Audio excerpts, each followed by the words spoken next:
आज 26 नवंबर है। 26 नवंबर 1949 को जिस संविधान के माध्यम से आज हमारा देश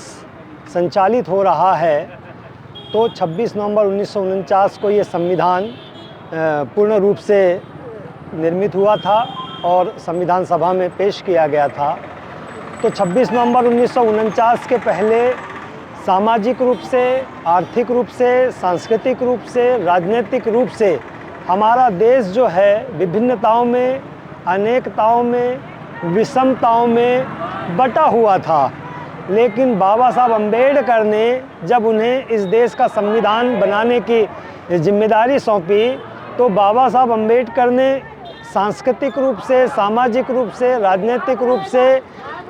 आर्थिक रूप से इन विषमताओं को कैसे दूर किया जा सकता है, क्योंकि विषमताओं के चलते, अनेकताओं के चलते, विविधताओं के चलते हमारा देश जो है पूर्व में इतिहास में गुलामी के दौर से गुजरा था। तो अब भविष्य में हम कभी गुलाम न हों और समाज के हर हिस्से को, समाज के हर वर्ग को, वंचित वर्ग को भी इस देश में अपनी भूमिका अदा करने का या भागीदारी सुनिश्चित करने का मौका मिले। इस आधार पर बाबा साहब अम्बेडकर ने अपने ज्ञान से,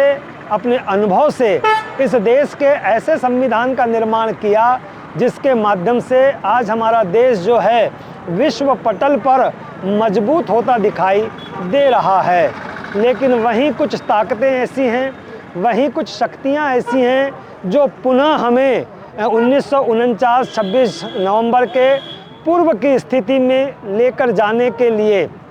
मजबूर करती जा रही हैं। तो ऐसे समय पर इस देश का जो बहुसंख्यक समाज है, जो किसी समय वंचित रहा है या जिसे अधिकारों से वंचित रखा गया है, उनकी ये महती जिम्मेदारी है, उनके बुद्धिजीवी वर्ग की ये जिम्मेदारी है कि हम अपने इस संविधान को किस तरह से मजबूती प्रदान करते रहें और सांस्कृतिक रूप से, आर्थिक रूप से, सामाजिक रूप से, राजनीतिक रूप से इस देश के इस वंचित समाज को भी हमेशा की तरह उसके अधिकार जो हैं वो सुनिश्चित बने रहें। तो इसीलिए ये जो संविधान दिवस है हमें इस तरह की बातों की याद दिलाता है, ताकि हम अपने अधिकारों को लेकर, अपनी जिम्मेदारियों को लेकर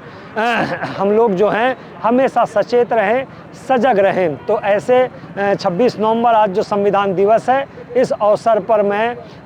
हमारे देश के सभी नागरिकों को और इस देश के बहुसंख्यक समाज को, महिलाओं को बहुत बहुत हार्दिक बधाइयाँ, मंगल कामनाएँ प्रेषित करता हूँ। आपने मुझे अवसर दिया, उसके लिए मैं आपका बहुत बहुत धन्यवाद प्रेषित करता हूँ।